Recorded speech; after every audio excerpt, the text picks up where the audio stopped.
Is Hex actually dead? Is all that we have left is a begging cup full with dusty pennies, tears, and hopium? Are we all poor peanuts now? Penis? Well, stick around to the end because I'm going to go over the current state of Hex and what to look forward in the future. So to start off, let's go over what exactly Hex is on a very basic fundamental level. So Hex was designed as one of the first blockchain certificate of deposit smart contracts in the cryptocurrency ecosystem. Basically, it's a high yield savings account on steroids that pays you in its own token for locking it up. Rewards are paid out in the native token Hex at a fixed inflation rate of 3.69% and distributed solely to active stakers on the protocol.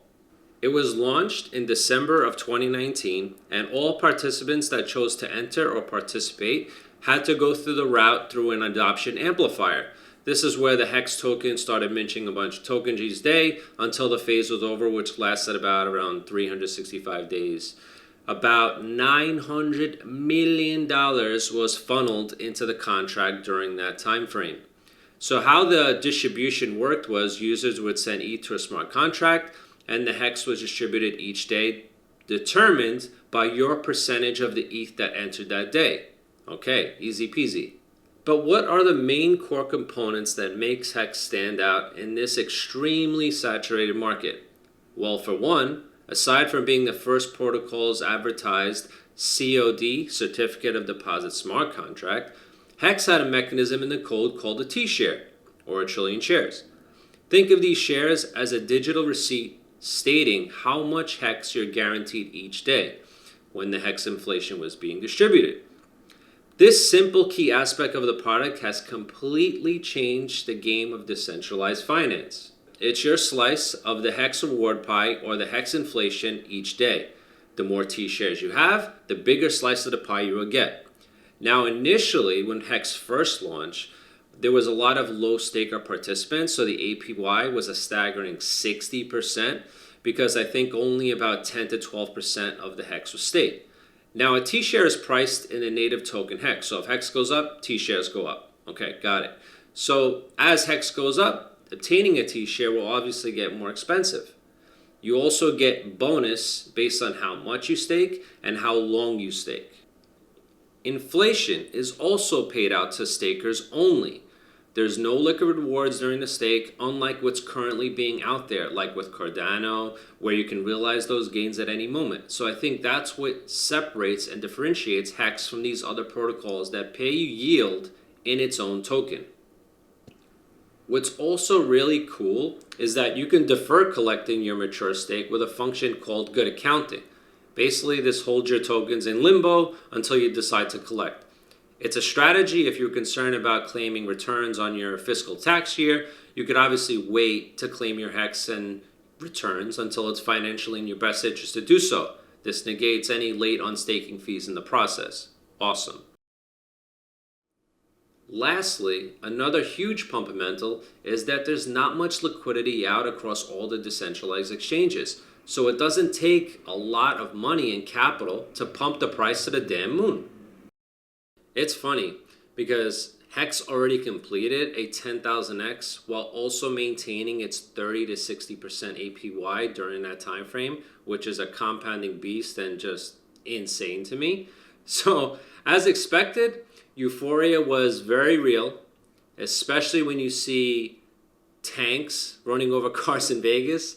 I mean, if that's not a sign to get the hell out of the market while you can, then I don't know what is.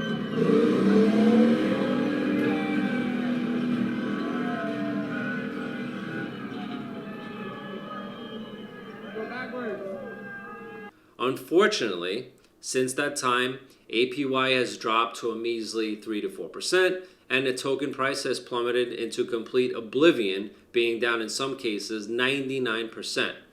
Wrecked. What the fuck happened? Hey! Well, to start off, the OA, or origin address, had staked all of its Hex, which completely stifled and harnessed all the APY that was available in Hex. But let's rewind a little bit. During the adoption amplifier, there was this theory that the OA was recycling the ETH back into the contract to get Hex. So obviously when you receive ETH and then you redeploy it back into the contract the next day or the same day, you get your HEX in return. And in the process, you're actually getting a large piece of the HEX circulating supply. So having staked all that kind of discouraged a lot of people from those big gains. And even though it was kind of unrealistic to sustain that kind of APY, but in the end, people were making good money off it. Number two is the SEC and Interpol is still on his ass. Now, the SEC case got dismissed with prejudice, which was great. And I think that's something that could be a start going forward. And number three, Richard Hart, with his daily banter on YouTube, kind of just went away, and engaging with the community through that route kind of left a dark cloud and maybe a little bit of doubt and hesitation in the community overall. So going forward, I think that there's a lot more pros than what's being out there right now. So regardless of the negativity that you see, the good thing is that HEX is a fully immutable contract since day one. So the rug pull is not possible with this kind of contract. Also, a T-share rate, which I was explaining to you earlier, is the cheapest it's ever been. At the peak, when HEX was around 50 cents at all-time high, one T-share cost $8,000, maybe more. And now it's measly $170. So that's pretty good. Also, the SEC news that FUD, like I just stated, is gone. So there's a lot of good to think about. And lastly, during the initial start of the HEX launch, the average stake length for an average participant in the network or on the protocol was 5 to 6 years. Now, HEX just had a 6th birthday, so a lot of these stakes will be coming out. Now, because there's a lot of negative sentiment in the market, what will those entities do? Will they restake, or are they discouraged and they're just going to hold it or sell it?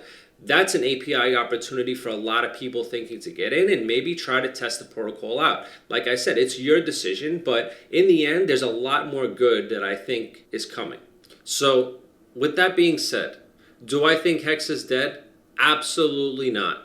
I think there's a lot of opportunity, especially for newer people trying to get in and learn about what financial tools are out there, especially when it's attacking a $1 trillion industry, the first certificate of deposit. We use that every day. People use that every day. It's good to get that exposure for people looking to get some kind of gains outside of traditional finance.